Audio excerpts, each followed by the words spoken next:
Welcome to Bitcoin Tech Talk issue number 258. As always, you can find this newsletter at jimmysong.substack.com. People conform to systems. Bitcoin Tech Talk number 258. I had a really interesting conversation with some people the other day about something I really know very little about: dating apps. Dating apps are a phenomenon that got popular after I got married, so it wasn't something I paid much attention to. I did hear some complaints of single friends, but I haven't really paid them much mind, raising kids and all. What was curious about this conversation was how the young men described it. They saw dating apps as nothing less than the destruction of their generation. It led me to ask about what was going on, and they described some startling realities of the apps themselves. The apps essentially incentivize really terrible behavior from both men and women. Flaking, ghosting, and cheating are extremely common, and the apps are generally not designed for making people happy as much as they are designed to get lots of people spending money on the app. In other words, the apps have created an ecosystem that incentivizes their users to certain behavior. So much so to the point that people see this behavior as normal. I couldn't help but think of a book I'd been reading on this subject, The Technological Society by Jacques Ellul. The author of the book posits that a lot of technology, or what I would call systems, have rules that are alien to human beings but are efficient for the system itself. Evaluating hundreds of possible mates in a couple of hours is completely alien to people even 20 years ago, but is very normal in dating apps now, for example. These bring on emerging behaviors that serve to benefit the system rather than the individual, much like how the behavior of people on the dating apps generally don't benefit them as much as they benefit the apps. The systems then go on to have their own momentum and take advantage of the humans participating. In a sense, humans become enslaved to the system when the system is sold as a service to people. Of course, dating apps are one example, but there's plenty more. Think about how we interact with social media or news articles and their ads online. These are entire systems for which we, the human beings that consume this stuff, end up conforming our behavior to. The most pernicious of these systems is the system of central banking. It's a system based on debt, and it incentivizes certain behaviors, which in turn feeds itself. Debt leads to more demand, which leads to more debt. Since the debt comes out of nothing, we see emergent behaviors like rampant materialism, welfare states, reduced fertility, and so on. The systems that we think benefit us are actually the other way around. We are benefiting the system at our individual, personal, and collective civilization expense. In other words, a lot of technology and systems that we set up end up controlling us instead of the other way around. I suspect that's what's going on with the current lockdowns and weirdness around COVID. It's possible that there's a nefarious world order being orchestrated by a global cartel of elites, but a more likely explanation is that there's now a bureaucratic system of incentives which cause the people in it to conform a certain way and end up perpetuating the system itself. A system that produces vaccines will not only continue to produce vaccines, but also justifications for why more vaccines are needed. There is no evil agenda necessary for such systems to continue to do what they've done, just momentum. And momentum is a very hard thing to stop, especially when it's got a lot of mass. Such systems can only be killed off with great effort, and hence why these systems die only when they've consumed everything they can. For example, hyperinflation is the end game of a central bank system consuming itself. This would be akin to a crash landing or a quick reduction in velocity. The other option is to reduce the mass slowly, but this necessarily is a long-term endeavor. Indeed, this is what I believe Bitcoin to be. It's an alternate system with much better incentives, which is just as much a system as others, but with individual freedom, self-sovereignty, and low time preference behavior as the emergent properties. A slow transition would take a long time, but be less painful. Of course, we could have a transition which is a mix of the two. Our current situation really is unprecedented. Regardless, evaluating how this technology changes humanity will be an interesting thing to watch.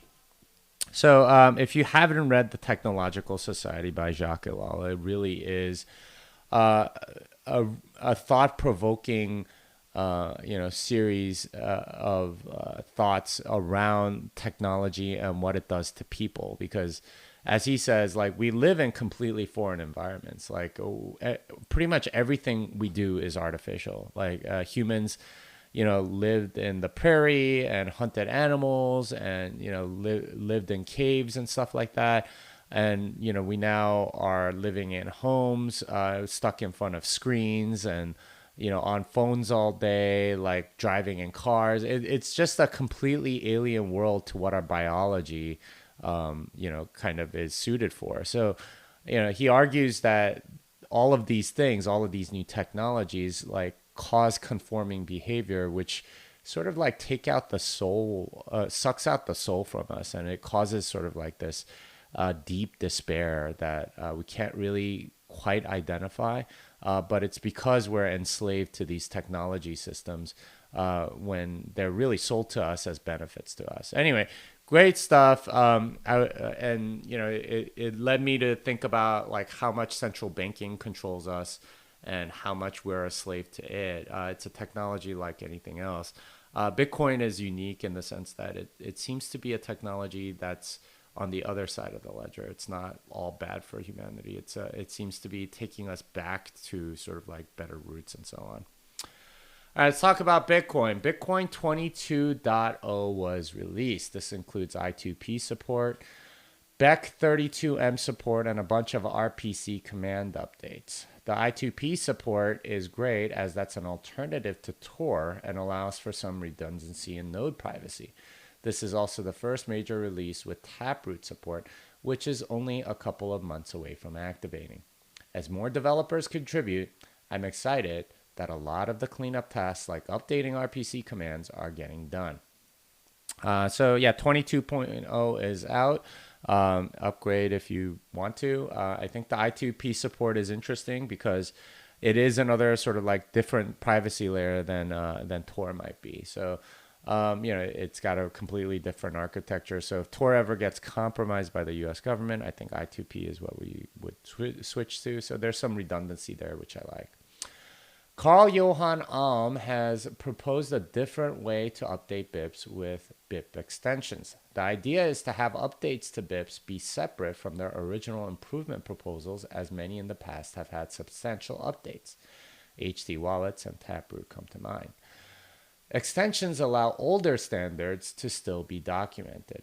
AJ Towns has replied that it may be wiser to make clear what BIPs are final versus still in draft. BIPs are interesting because they seem final when you see them, but oftentimes they get updated later. So HC wallets and Taproot both had that property. And that can be like kind of bad because if you went to one spec and then it changes and then you go back and it's something different, he's like, all right, let's document this. Let's make BIP extensions.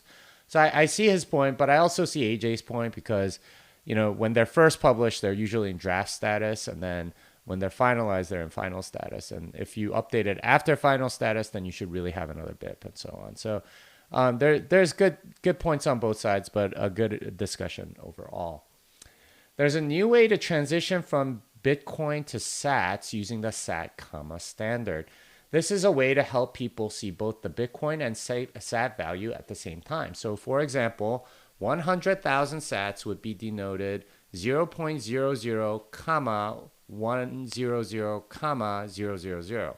The commas are meant to help people see the actual sat value more easily. As the original author of BIP 176, bits denomination, I think this is superior and sats look inevitable. So I would really like to see the standard implemented as a clever transitional step to thinking in terms of sats. So, 0.00 comma 100,000, that's like a lot easier to understand than, like 0.001 being 100,000 sats. Like that conversion doesn't constantly need to be made with this sat comma standard. And one Bitcoin ends up being looking like, 100 million sats and so on. So Really cool, and I think wallets should adopt this as a way to get people transitioning from BTC to SAT. So good stuff. I'm all for it, and I am the author of BIP 176, BIT's denomination that really didn't go anywhere, although a couple wallets implemented it. I would like to see, SAT comma. HRF gave 3.75 Bitcoin in grants to various organizations for Bitcoin development. There are 10 different recipients, and the grants are focused on privacy. I like how they're going very broad with their grants and funding developers that may not necessarily be doing flashy things. So, I believe 10 received 25 million sats, and another 10 received 50 million, five received 25 million sats, and another five received 50 million sats, which ends up being like, I guess I should use the SAT comma standard, 375 million sats, and that's a lot. And they did receive a lot of donations, I think, earlier on, which are utilizing now, and yeah, they're funding people like Marco Falchi and many others that aren't necessarily doing things that are flashy, but that are important. So Marco is one of the maintainers, and he makes sure that the test infrastructure is maintained and so on. But this one was focused on privacy, which a lot of recipients got for their work in doing that. All right, Lightning. Michael Rhee has written part 2 of his Lightning development series. This is a great step-by-step explanation of how he builds a store for selling digital rights to photos. The tutorial makes great use of Lightning Polar and has plenty of code to show exactly what's going on. I find tutorials like this great, as things can be adjusted later to make your own application. So he's written another one, this part 2. He did part 1 where he described the tool chain he was using. This one actually built something. So really good to read through if you're a Lightning developer. CoinDesk Research has published their analysis of the Lightning Network, including some good metrics. This is the first time I've seen anything from this group, as usually they are known for reporting industry news and not in-depth pieces like this. The report goes over a lot of metrics and their growth with respect to the Lightning Network. I really hope CoinDesk invests more in this area, as they've been more known for their fluffy altcoin coverage than anything in depth with Bitcoin. So they did put a lot of stats in there, the growth that Lightning has, and it's like a CoinDesk research report. I imagine this is meant for sale at some point or something like that, but it's really good, and you can download the PDF by clicking on the link and so on.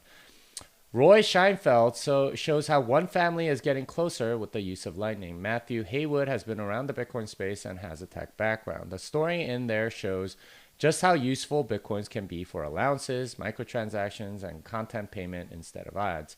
I think a Lightning-enabled world will look a lot more like this, and one that will be far less scary than a trusted third-party one that dominates now. So it's a sweet story. You should read it, talking about, sort of like how one family is using Lightning and sort of the potential for the future, especially with podcasts and content creation and things like that.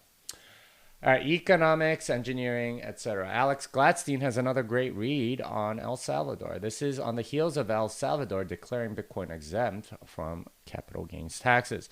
Gladstein writes a very balanced look at what's going on in El Salvador, particularly the contrast between the transparency of Bitcoin and the opaque way in which the El Salvador government has been developing everything. The whole thing is a fantastic portrait of what's actually happening on the ground, while giving geopolitical context to what's going on. So he spent some time in El Salvador recently. He tipped some people. He did a bunch of stuff there. And I thought it was really great that he wrote this piece, because it really is balanced. He does sort of show how sort of authoritarian that government has been in the past, and balancing it with the freedom that they're seeing through Bitcoin. So good article to take a look at. Marty Bent destroys the ill-informed New York Times opinion. As he points out, the confidence with which the New York Times editor presented his case and the accuracy of the article itself were completely out of whack. There's definitely a concerted attack on Bitcoin from mainstream media these days. If I were a conspiracy theorist, I would say this is a coordinated This is coordinated as a way to discredit Bitcoin with the elites. But as I mentioned above, this is probably a knee-jerk reaction from the media industrial complex. So there definitely is sort of like a media industrial complex that has its own momentum, like I was describing at the beginning of this this article or this podcast and newsletter. They have their own momentum and they have their own incentives, and just sort of like crapping on new technology is part and parcel of what journalists do. And every new technology has lots of scare stories like this. Microwaves, it takes all nutrition out of your food. Cell phones, they'll give you cancer. Electricity, it can kill elephants, and all this other stuff. It's a part of what journalists do. They are very closely linked with propaganda that these companies want to put out, and they can be bought basically. Nick Carter shows why Ethereum is inherently political. Nick goes through the latest shenanigans on Ethereum, where they are clearly choosing winners and losers on their platform, as centralized entities have a tendency to do. This is the problem with centralization. Because power is concentrated, everything becomes way more political, and the monetary rewards become the bounty that people go after. I suspect that it's not necessarily a loss of trust that will doom these networks, but a loss of power by the losers of the inevitable power struggles, which will whittle down this and other altcoin networks. In a sense, this has happened already. Hodgkinson was on Ethereum before he left and made Cardano, and lots of other former Ethereum people ended up going and starting EOS and things like that. This is what happens when you have sort of power struggles. It's inevitable that they'll keep splitting and stuff. I think you could even argue like Ethereum Classic was that way back in the day. But yeah, they've been okay because there's always kind of new people coming in, and the growth is able to withstand sort of the natural attrition rate of people splitting off and going on their own networks and so on. But eventually, I think it starts decreasing. Still probably on the up trajectory for Ethereum in terms of more people getting involved. But at some point, I think the political nature of it will and the fact that you can't really keep people against their will. Like anyone can leave at any time. I think this dooms it because there's no there is a political center, and that's easily where everybody wants to be. Coin Center sheds light on the infrastructure bill's clause 6050I. This is different than the broker clause, which got the community up in an uproar. Essentially, this is an unworkable mess as it requires the deputized surveillance of digital assets even when there's no third party. This is clear evidence that Congress simply doesn't understand what Bitcoin is. That said, I suspect this could be enforced on all coin networks that have centralization, especially for airdrops and such. I hope Congress learns better what Bitcoin is. So this is something that a lot of altcoins do. Expect regulation, guys. Like this is going to happen. A lot of people are like, oh, I can get an airdrop of this free token or whatever. Well, they're going to make you register stuff, and they'll tax you on it and all that stuff. It's going to be fun. That was sarcastic. Here is a great article showing how Bitcoin helps African entrepreneurs from places as diverse as Nigeria and Kenya. Bitcoin is helping with international settlement in a very local way. This article shows not so much the effect of Bitcoin, but rather the dominance of the central banks in international trade. It's obvious to me that there's a lot of value being unlocked in monetarily oppressed places like Africa with Bitcoin. So enjoyed the story. There's definitely something to learn about how African entrepreneurs are sort of actually using Bitcoin and paying their suppliers in China and things like that. Quick hits. Stable coins and altcoins may be getting some serious regulation soon from the SEC. This links to sort of like the comments from Gary Gensler, who seems to be indicating that these are all centralized illegal securities. So if that's the case, then there's some regulation coming down, and that's what governments do because, as I've been told by a lot of political people, that's a lot of money, and whenever a politician sees a lot of money, they want to go and tax it. So it's going to happen. Coinbase signs a deal with the U.S. Department of Homeland Security, so they are doing some level of surveillance or something for them or something like that. And it's not even that much money, but it's probably more because they realize they want some of the government regulation business that's inevitable. Okay, boomer, and well, maybe not all boomers. And this is from Barron's, where they talk about like Bitcoin could collapse and it isn't a good safeguard of value or something, and it's all by boomers, right? And but boomers apparently are starting to buy some Bitcoin, so it's kind of a nice contrast there. Another week, another altcoin shows just how centralized it is. And this is about Solana, where they turned off and turned on the network again. Like, there's nothing, if there's anything that so obviously like centralized, I don't know what it is. Events. I will be in Miami for the Oslo Freedom Forum, October 3rd through 6th, the Texas Blockchain Summit, October 8th, and Atlanta for TabConf on November 4th and 5th. The Programming Blockchain Seminar is in Atlanta, Georgia, November 2nd and 3rd. This is a 2-day seminar for programmers to learn about Bitcoin, and you can apply. Also have a few scholarships for those that can't afford it. Podcast. On this week's Bitcoin Fixes This, I talked to Nick Baccia about the history of money. He sheds light on how money became so layered with trust and how that trust got abused. So, interesting episode. Totally encourage you guys to go look at it. I read through last week's newsletter, which you can find here. I was on Tone's show to talk about Core 22.0, the Solana restart, and more. I talked about the moral case for Bitcoin with capital gains tax solutions, marketing with Naked Marketing, and about the new book on CourageCast. So, bunch of podcasts this week that I did. My other books are the Little Bitcoin book and Programming Bitcoin, which you can find on Amazon. And Unchained Capital is a sponsor of this newsletter. I'm an advisor to a company that's enhancing security for Bitcoin holders. If you need multi-sig, collaborative custody, or Bitcoin native financial services, learn more at unchained.com. Also, I have a special episode of Bitcoin Tech Talk coming out later today, and that will be about Evergrande with Preston Pish. So I talked to him for about an hour, and he'll shed quite a bit of light on what the heck is happening over there and what that means for the economy and so on. Fiat Delenda Est, this song is done.